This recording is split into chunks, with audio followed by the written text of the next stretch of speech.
What's going on, guys? Welcome back to the Contractor Secrets Podcast. In today's episode, I sit down with Jarod. He is a painting contractor he's killing it. I mean, he's a year in, already got 4 employees, really good numbers early on, and of course, wanting to hit that next level. Everybody's approach to this is different. We dove a little bit into marketing, we dove a little bit into production, but an all-around great business breakthrough. Anyone wanting to hit that next stride, a lot of good reminders, and what I believe to be an awesome business breakthrough lies ahead, starting right now. Give it to you, man. So tell me, tell me what's going on, man. Tell me the good, the bad, the ugly, what's up, what's going on in the business. Awesome. First of all, thanks for having me on, Tanner. Appreciate it. I know you're a busy guy, so I appreciate you taking the time. Sure. My pleasure. So, started my business. It would be just about a year ago now. A little bit of background. I did student painting, so I was a franchise manager for that for 2 years. Nice. Got out of that for several years, and then, it was last January I started up my own painting business. Cool. Yeah. Congrats. So It's been a year. What is your role in the company? I assume from the background, it's mostly sales and management. Majority. So I handle all the sales, doing all the quotes, management, bookkeeping, payroll, all that sort of things, and then I oversee the production.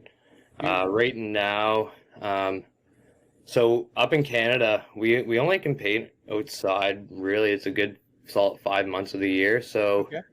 Right around the start of May, we get going outside, and May to October, we had 4 guys on full time doing primarily exterior work. Okay. And then right now, it's definitely slowing down quite a bit, primarily due to just all interior work. So we're not. We're not used to this though, being in the student painting franchise, right? You've seen this. You've seen this seasonal change. Yeah, well, when I was doing the student painting franchise, I was in school throughout the fall and the winter, so I wasn't really doing too much production over that time. It'd be quotes here and there, doing the odd interior project. Different level of pressure at this point. Yeah, absolutely. Yeah, especially when you got a couple of guys relying on you. Are we still doing the sub model, or are these guys employees? Employees. Okay, good for you. Yeah. So you went from a sub model to an employee? No, the student painting, that wasn't sub either. That was all employee.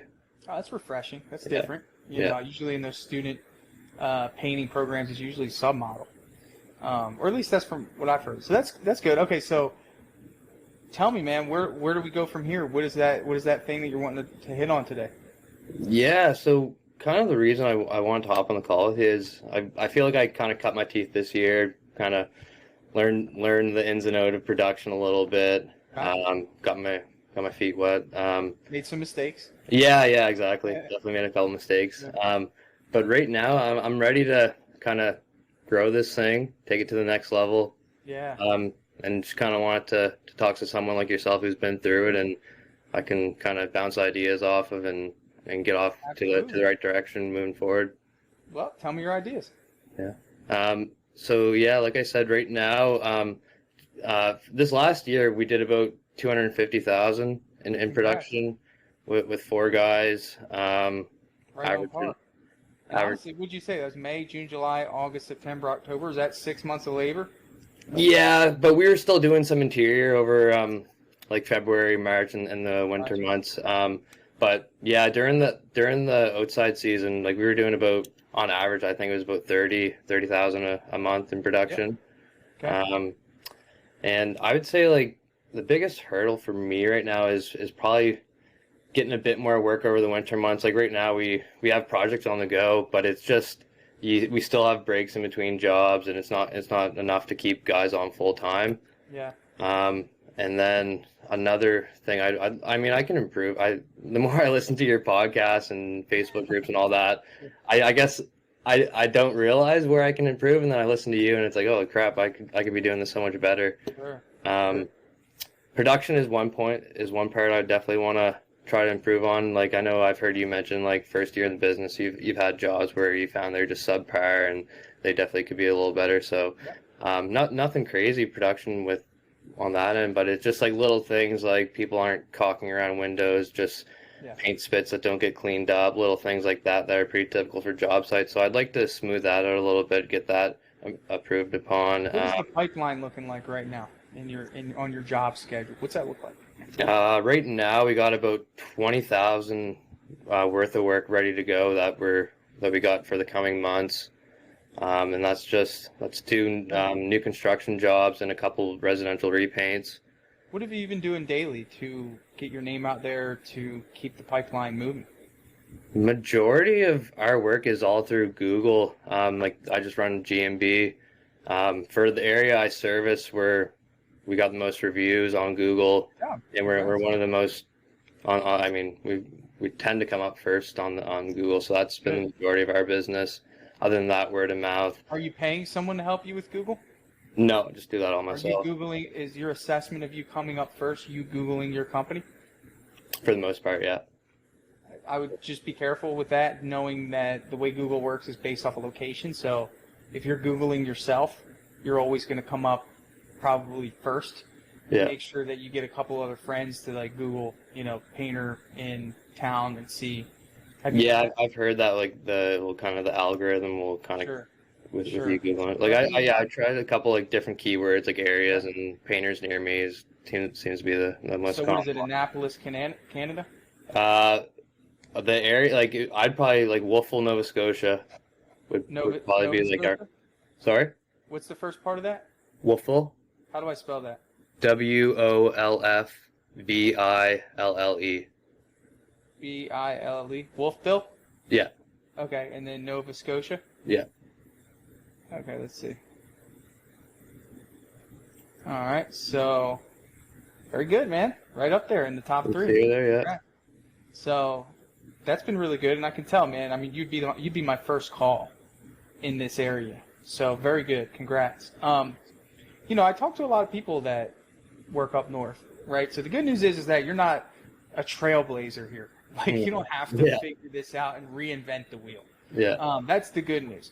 Am I the right person to talk to about how to make a company survive in the winter? No, I'm not. I live in Florida.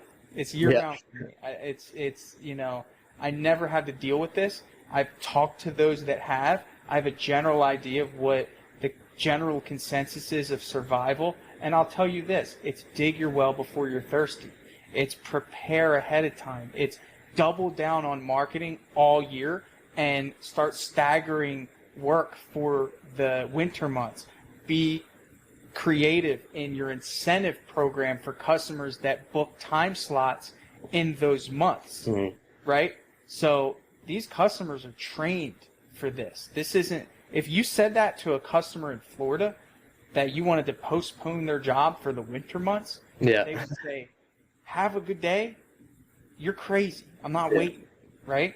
But customers up north understand that it's mutually beneficial because they're going to get, obviously, the perceived discount, and you're going to get a job for these months. So it's almost like you've got to be operating on 2 planes throughout this whole year. The first part is keeping this active schedule. The second part is keeping the secondary schedule, which is only going to make these months smooth for you and allow you to be able to grow without this hurdle. Because right now you're not in a growth mindset, you're in a survival mindset. You know that. I'm not telling you anything you don't know. But next year the goal should be, hey, I want to see what a growth mindset looks like in these times, because here's why. Very big benefit right here. You have a lot of great help out there that work for companies that didn't do this. Would you agree with that? Yeah. Those people are sitting on the sidelines wanting an opportunity. If you're the guy that found a way to keep a full 50,000, 60,000, 70,000 a month schedule during these months, you might be able to pick up some quality talent that otherwise wouldn't have been available all year. You know, so again, like someone's going to win. Someone's going to have the work. There's customers. You don't need much work to sustain. Really, you do 1 to 2 jobs a week right now. Okay, so you're talking about over the course of a month, you need 8 to 10 jobs. And then, of course, over the course of this 5-month stretch, 50 jobs. You know, so based off of that, obviously, I think these are things that you know. But I'd like to know, going forward, if tomorrow was the start of the new year, how would you approach this proactive marketing methodology that I'm referring to protect you for these months next year? What is your thoughts on that? I've heard you bring up paid advertising Okay. before. Have you done any paid advertising? Is that When I did the important? student painting, did Google ads. I still do like this past year, like getting into the winter months, I was doing a fair amount of Facebook ads. Okay. Never really had much success with it, to be honest. Who But did them? You? yeah, I did them. Yeah. Okay. So make sure that you're careful in your judgment about that marketing channel because there's only a few marketing channels and you don't want to write one off Hmm. because you had a poor experience as a non-expert. Yeah. Yeah, that makes Just be sense. careful. Yeah. Because then at that point, if an opportunity comes up for you to invest in someone that's an expert, you're going to be skeptical because you had poor results. Yeah. Oh, you know what I'm saying? Just be mindful of that because sometimes we get to the point where if we've done something, didn't work out. It's like, no, these people are learning a new strategy every day. That's all they study. They see the updates to Facebook's, algorithm before you even know where to even find that update. You know what I'm saying? So, Yeah. in any case, you want to hire experts to do these specific marketing tasks. Yeah. I would think that as a business, you should be assigning yourself a marketing budget. Have you had an agreement with yourself on what you're comfortable with spending on a monthly basis? I haven't had that combo yet. No. Pretty much the reason why you haven't had the combos is because you really haven't canvassed many marketing companies to see what's fair, what's not. Mhm. At your stage, typically a good cost to marketing for the first year in business, if you have a 10% cost of marketing, that's pretty good. That means that on your gross revenue. on your gross revenue. Yeah. Yeah. So you want to get that as low as possible, obviously. But you're a startup right now. Yeah. That you've heard me talk about Dripjobs. I mean, people are spending so much on marketing, but it's just increasing awareness. I mean, obviously in year 10, you want that to drop because you want organic marketing to pick up. You got to understand, dude, you're getting free leads from Google. like, Oh yeah. Yeah.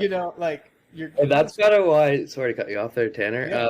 That's kind of why I was having a hard time, or I guess I was a little skeptical of paying for ads. Like, I mean, you Won't see, mess up my listing. yeah, yeah. Well, you see, like, you Google the first page, and then like you see it there at the top, and then below that you're seeing like the paid ad site. So I was a little worried, like, would I be getting these ads or these leads anyways? Whereas, Don't buy for people. yeah, Do not make that. Do not buy for people. Some people have had a good experience clicking ads at the top of the first page, and it delivered them a quality result in whatever capacity. It doesn't have to be home service. mm-hmm. Some people don't even look at the ads, and they go right down to the map.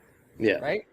So again, what that's really doing, if they see you at the top on the ad, and they see you in the middle on the map, and they see you at the bottom of the organic, the website, listings, right? Yeah. I mean, that creates a little bit of awareness, like, hey, that must be the best company to choose. Mm-hmm. So part of like doing this is that you have somebody in your corner that you can hold accountable for the results of marketing instead of it just being your responsibility. Because right now, when you wake up in the morning, your biggest responsibility is to find leads. Yeah, That's it's like if you woke up in the forest 2,000 years ago, your number one responsibility would be what? To go hunt for food, right? So imagine if some guy came into your village and was like, hey, Jarod, I'm a hunter. I'm going to bring you some food. I just need you to split it with me. Okay? Well, guess what? Your number one focus is no longer finding food. Now you can do something else more productive and hold that guy accountable if he doesn't bring you food. that guy being paid ads. You're saying? Yes. Yeah. Okay? It's a mutual relationship. You need other people to be successful on a large scale. You've gotten to this point, honestly, through skill. Good job. You've rallied up 4 painters. You're producing work. Okay? Great. Now you need help. Yeah. I mean, you need to get comfortable with saying, I'm willing to spend $5,000 a month to generate more business for my business because I can turn that $5,000 at a 10% cost of marketing to what? A lot, Yeah. right? 50 grand. Oh, Okay. absolutely. Yeah. So that would mean how much per year? We're looking at 50 to 60,000, and if it's still a 10% cost of marketing, you're looking at 500 to 600,000 in revenue. Mm-hmm. You know, and again, 10% cost of marketing is average. I think it's high. I think if you're a good salesperson, you'll turn that into 4 to 6%. Yeah. Okay. Any thoughts on that? Well, with the paid ads, I was actually talking to a company that does it, like Hose. I don't know if you heard of that one. Hose Pro, something like that. And they're charging like a flat rate per month.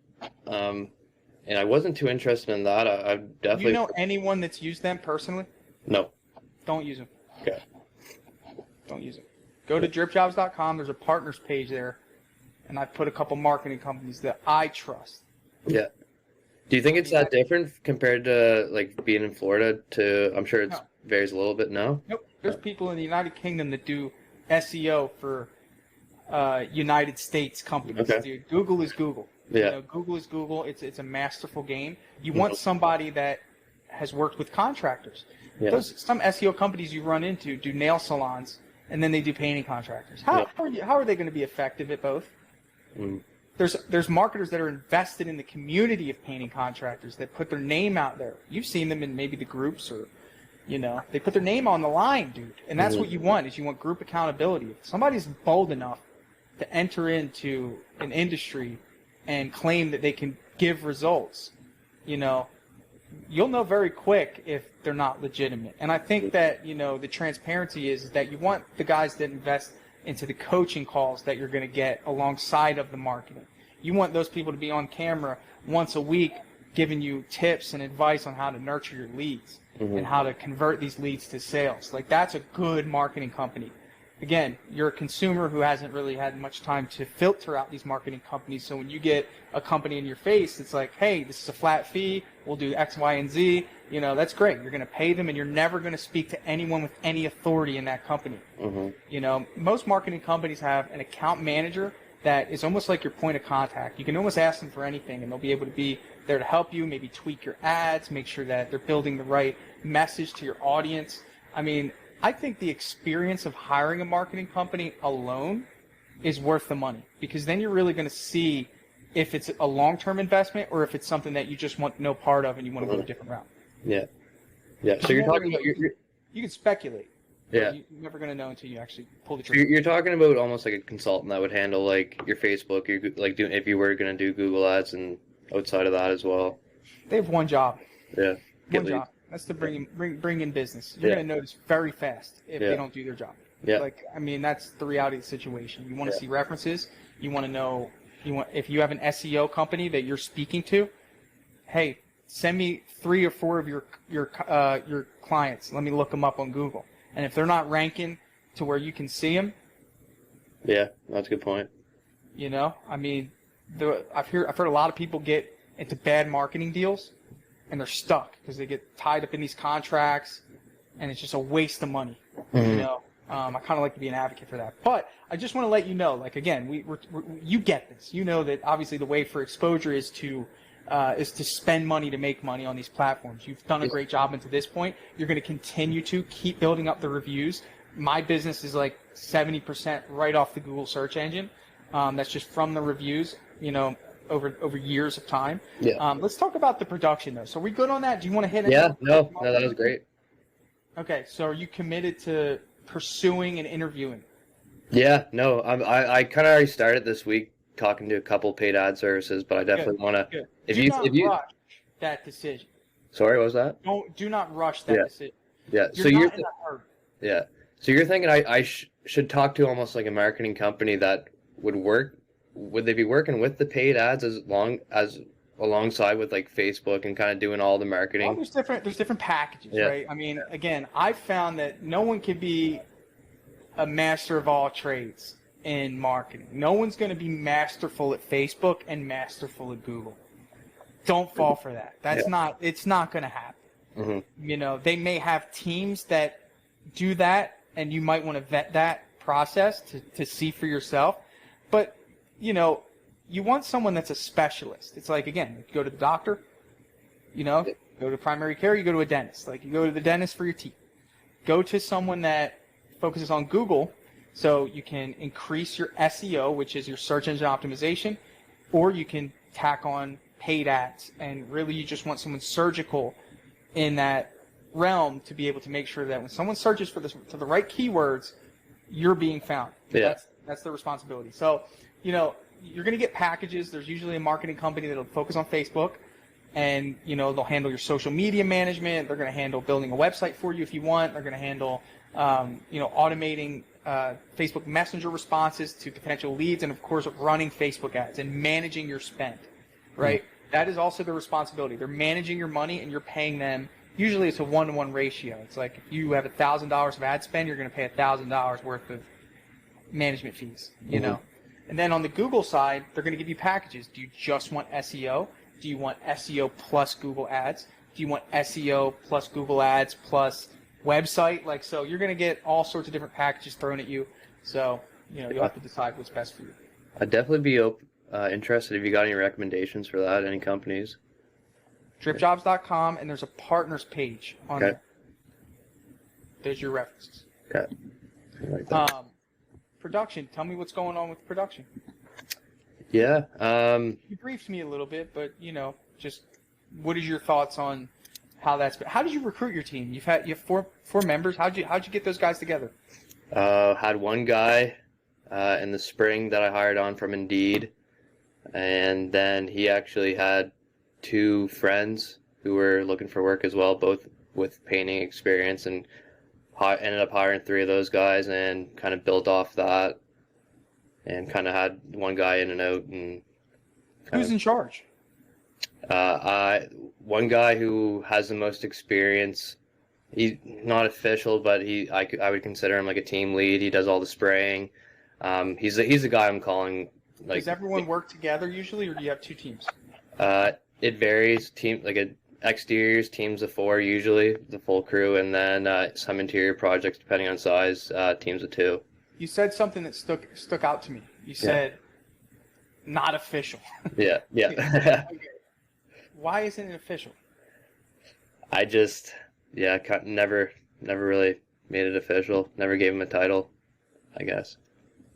When you bring it up to the surface, it's even hard to talk about. Why? Give the guy the title, man, because how you scale a business is micro ownership. Okay? I mean, that's how you do it. Someone has to be a representative that aligns with your values and holds your standards, okay, while you're not present. Yeah. That is the only way it gets done to a high degree, to the point where you're still maintaining a positive reputation.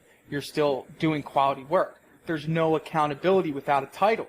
And there's no ownership without a title. Yeah. I guess the reason I think I might have held off on is maybe I just second guess myself if this guy's right for the role. Like he's definitely the most skilled painter I've worked with.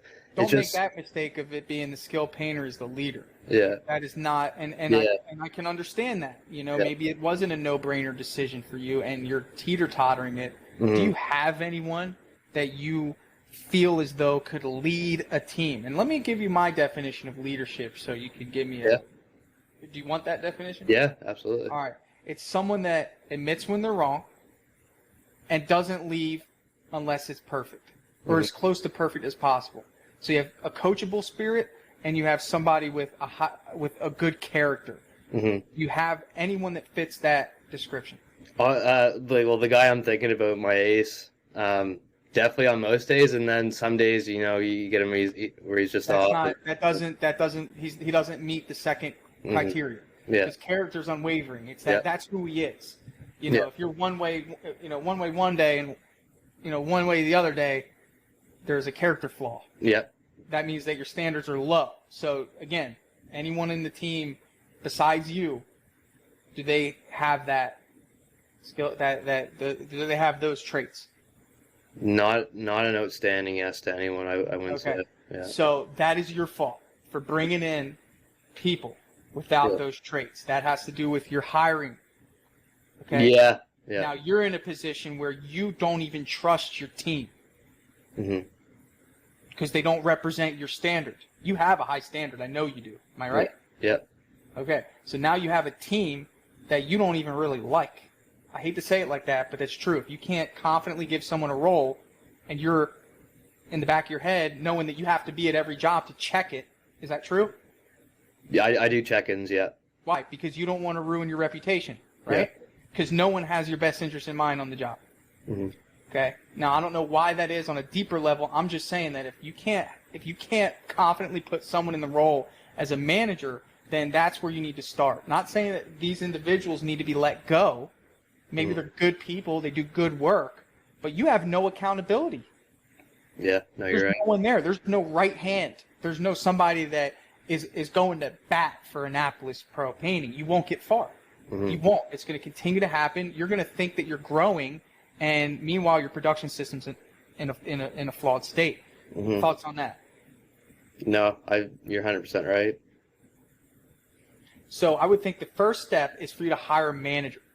Doesn't need to be somebody that is proficient in painting. Please don't make that mistake. Yeah. You know, it needs to be someone that has maybe average painting skills, but the character's there, the integrity's there. You know, maybe you get lucky. Maybe you find someone with great painting skills and great character and all the above. But I just think that that's a major issue that you need to address now before you grow, because you can't really get another crew if one crew doesn't have someone that you just trust to take care of business. Mm-hmm. You know. Yeah, I guess like the guy I'm thinking of, like my ace, like I definitely trust him to do a good job. Like just the other day I had him on an interior and he did it start to finish. I stopped in once and he did it perfectly fine, no deficiencies or anything I really noticed. It's just more so when it comes to managing other people and training, that's where I find he falls short sometimes. Sure. Just doesn't have, he's not as personable when it comes to, I guess when you see someone make a mistake, he'll get worked up and stuff like that. Not and a manager. Yeah. And sometimes we think that giving someone a role is the right thing to do for them, but they don't even want it. They would rather stay in their comfort zone, Mm-hmm. do what they're good at, and have someone else deal with managing people. And you have to be good at that. Some people, I mean, not everyone on my team is a manager. Yeah. And that's just who they are. They don't want to do that. They don't want to. But the 3 people I do have that run each crew, you know, they're there for support. I check in with them. They want to see people grow. They want the customer to feel just happy, you know, like that's intrinsically what they strive for, because that's who they are. And It's like, if you don't go into building a team like that when you're doing your hiring, you find yourself on the opposite side of, dang, I didn't even get anyone that represents that standard. So I think that, again, like, doesn't mean that person's a bad person. They're just not fit for the role of autonomously leading in a way that, you know, a job needs to be led by someone that communicates effectively with the customer, communicates effectively with you. Do you find yourself calling this person often and them not answering the phone? No, it isn't too bad, to be honest. Yeah. And do you feel like you're getting good feedback on the job, or is it one of those things where you're not getting as much information as you would prefer when you call? No, it's pretty, like, our calls are pretty in-depth, and we kind of go over the scope of That's of work. important. Long-term communication is important. Yeah. And look, I could be shooting way off. I don't know. I don't know the person. I'm just speculating here. But I'm just saying what's worked for me is making sure that person has the type of personality that has those things that you say could be lacking, just motivating the team. Mm-hmm. You know, here's another alternative. Creating a standard operating procedure. Have you done that yet? Like a checklist, kind of? Yes. Yep. Yeah, just started doing that the past month, getting checklists, and that was another point I would definitely want to get. Sometimes what we have to do is create the system to where there's not much wavering, right? And that's what corporations do. Corporations can't just rely on finding these individuals that have these great managing traits and all these things. It's like, no, we're going to go ahead and just give you a structure, and you just need to stay between the lines of that structure. So that's another option for you. That definitely intrigues me. That's what I really wanted to do. It's really like the ace. He's a great guy, and our communication is great. It's really, I think, what was holding me back, especially on giving him the title, was training new painters and kind of managing people on the job site is what I found was the most challenging with him. Sure. Yeah. Yeah, I mean, and that's going to happen, you know, but like I said, if you create the right system, you know, to ensure that there's not room for error, you know, an end of job checklist where the customer signs off on it, how much could they possibly get away with if the customer doesn't sign off on it? Yeah. Right? So he's going to have to rise to the occasion, or, if he has an issue with that, then how, that should be addressed. So, I think that, again, like, you have a couple options. You can find someone new and maybe just put him in a, mechanic type role, or you can create a system to prevent the errors that you're seeing. Yeah. No, I definitely like the system approach. I was like, where would you even go about like starting that? I guess I just don't know exactly where to start with that. Am I just writing it down? Start there. I think it's just the end of the job that's most important. I think the first thing you should do, we have a checklist. I think the first thing you should do is just create an end of job, interior, exterior cabinet checklist that you hand to this individual and say, hey, it is your responsibility to first go through this checklist yourself, and then once the job is complete, have the customer go through it and initial next to each line, and then have them sign it. So it would say something along the lines of, I've thoroughly walked through the project with my project manager, which at this point you definitely need to give a title to. If you're going to try this approach, that person who's running the job deserves a title. Yeah. Now, whether they stick with that title or whatever, I would maybe just make it the crew lead title for now. Yeah. But the title's important because you never know who will rise to the occasion. I am surprised in one of my best employees, Shamel.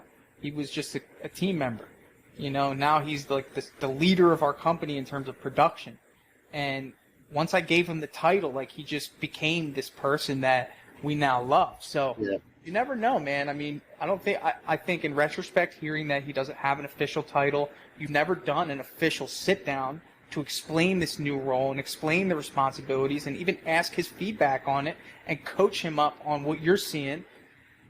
So unless you really do that, I don't think you can make the assumption that he's not fit for the role, because you haven't really given him a title yet. Yeah. No, that's important, man. It might sound frivolous, but if you've been a painter for 15 years and you've worked for all these painting companies and no one's ever given you a title, that might be a big deal. Who knows?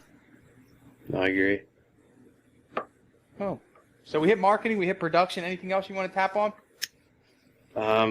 Honestly, just when it comes to production, I find there's a lot of instances like I was saying, I listen to your podcast, the Facebook pages. I find sometimes I'm second guessing myself if I'm taking the right, like you're saying, the right process to go about a job. Like, we just started for interiors, like masking the borders around all the walls. Before, we were just dragging job sheets around and just I just stumbled across it on a Facebook page, seeing how other people are going about production.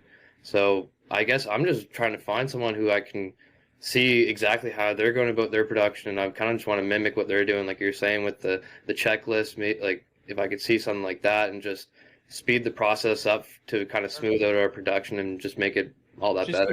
Email Nick Slavic, dude. He always gives out his stuff for free. I mean, he'll give you his SOP, his checklist. He's an open book.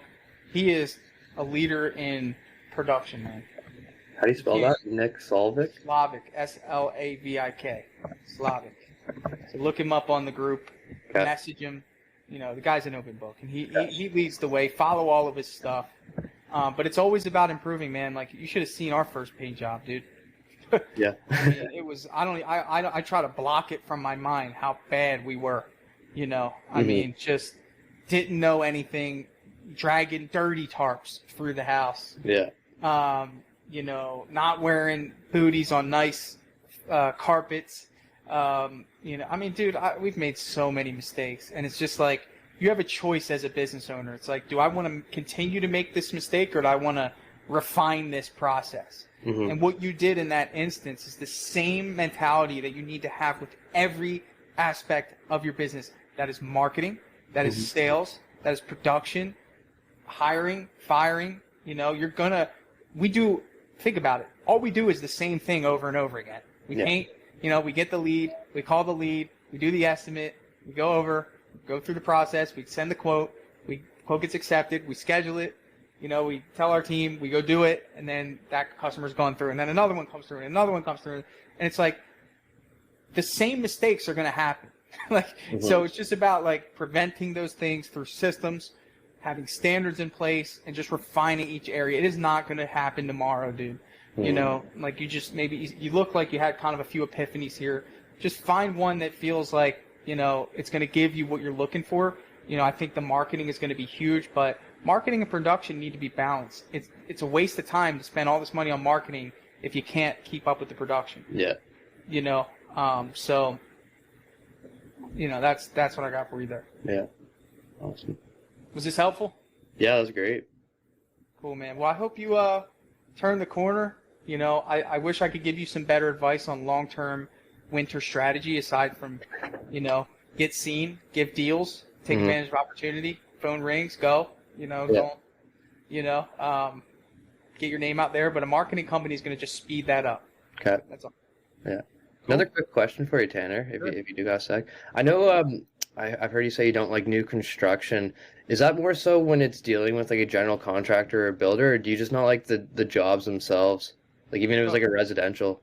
Just both. I don't need it. I mean, if I needed it, I'd do it, but it's just both. It's having a boss. I don't do well with authority. Yeah. It's just not. I don't want to be overseen aside from my own customer, which I totally respect. But my experiences with the GCs have been not favorable in the short time that I did try it, simply because I had to wait to get paid. I had to wait until they approved it, which they don't have the emotional muscle that my customers do. So if we needed to get paid, I could say, hey, listen, I got to pay my guys. Yeah. Can you hold $500 and we'll just come back Monday. Even if it's like a homeowner who has a new construction, would you take that on? Again, the second part of your question was, is it the process? You have the other new construction sites are cold. The quality of the products are usually mediocre, and typically our pricing is way out of line in comparison to what someone else will do. Yeah. Because, what do you do in new construction? You grab a sprayer and you close your eyes. I mean, I don't know. I mean, for us, like, I don't want to do that. I want to roll it on thick. We usually spend most of our time fixing new construction work. Like, that's what we do.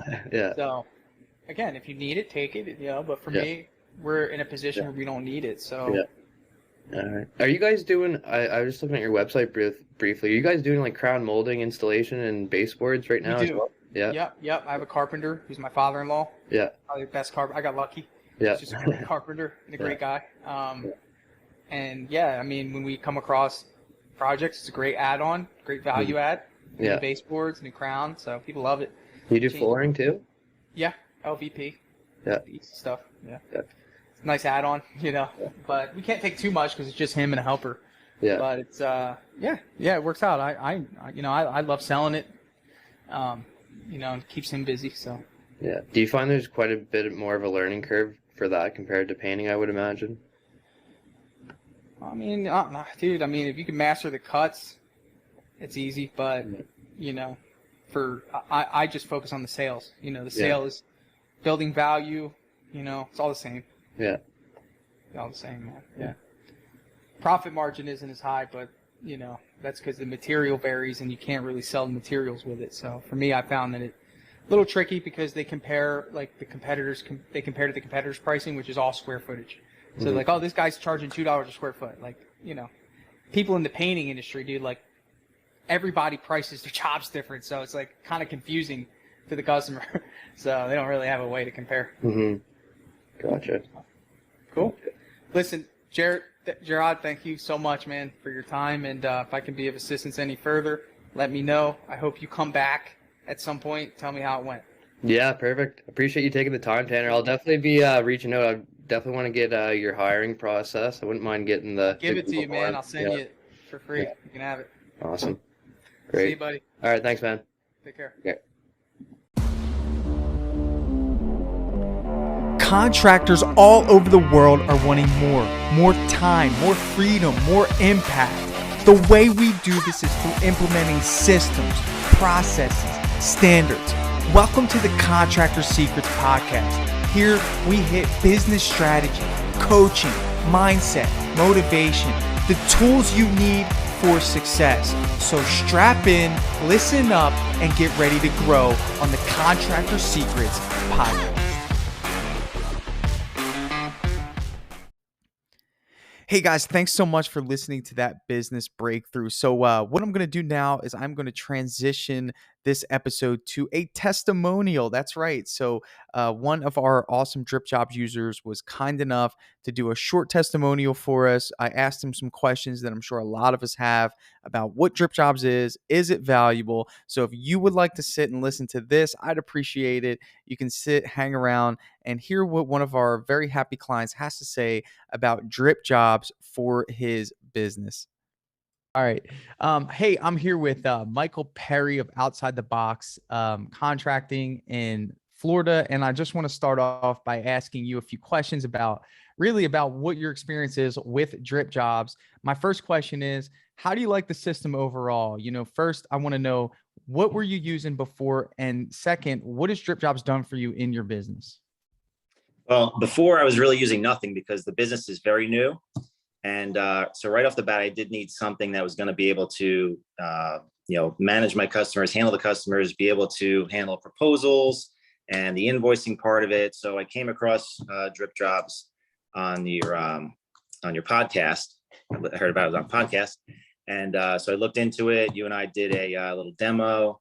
And right off the bat, I knew it was going to be something that I'd be able to utilize and put to work. So almost immediately, from the very first time, it's been working since day one. And I especially love the automations are great.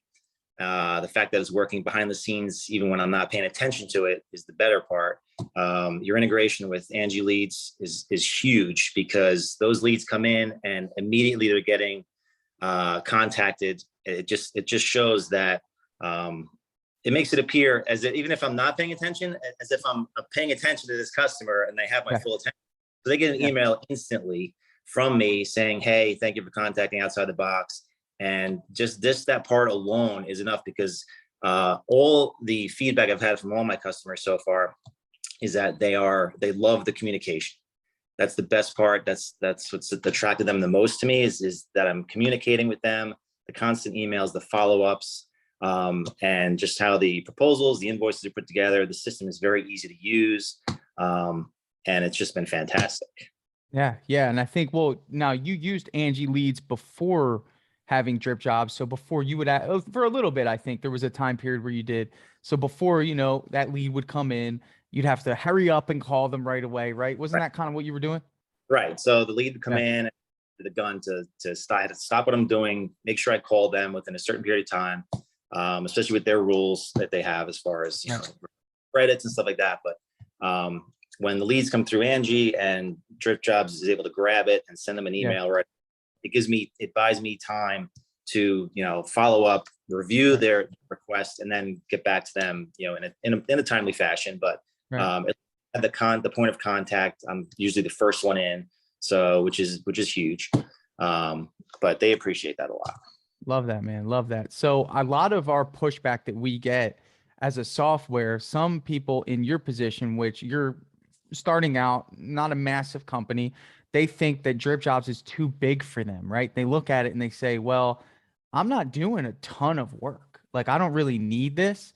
What would you say to those? Because I know in the beginning you kind of thought the same thing. Maybe it was like one of those things, and I think you had canceled, and then I rallied you back in, and now you're a fan. So what was that shift for you, and what would you say to anyone that thinks that?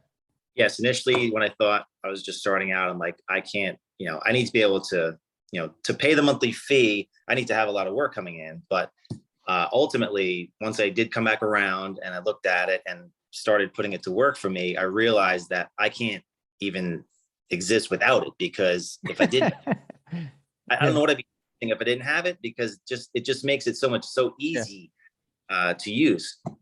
Everything from the initial point of contact through the scheduling, the estimates and the appointments and the communication that way, and writing the proposals and sending them out, invoicing, all of it has made the job very easy. And then I got very busy, so having that along the way has really helped. We kind of pitch it as your 24/7 office admin in your pocket, right? I mean, it's kind of working for you while you're out, and it's doing things that you wouldn't normally have to do yourself. Right. That's the best. Yeah, man. So in terms of customer service and support setup, we make it a point to try to be there for you if you need anything. Have you found that we've been successful at that as a company? Yeah, you've always gotten back almost immediately, sometimes even late at night, which is, but I know you all have lives, but yeah, even late at night, if I'm in the middle of a problem on a proposal and you jump right back on there and help me out, it's Yeah. been great. What's interesting is me as a contractor, sometimes I know what that's like, just from my experience with other software. I'm in the middle of a proposal. I need to get this thing out, so we just know how important it is, and we're committed to that.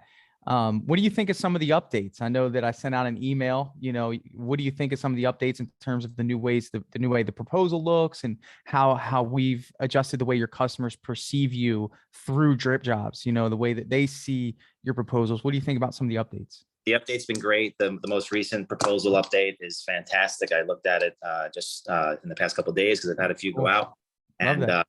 it looks clean. It's professional. Yeah. It looks really good and makes me look really good, to the customer. So It's awesome.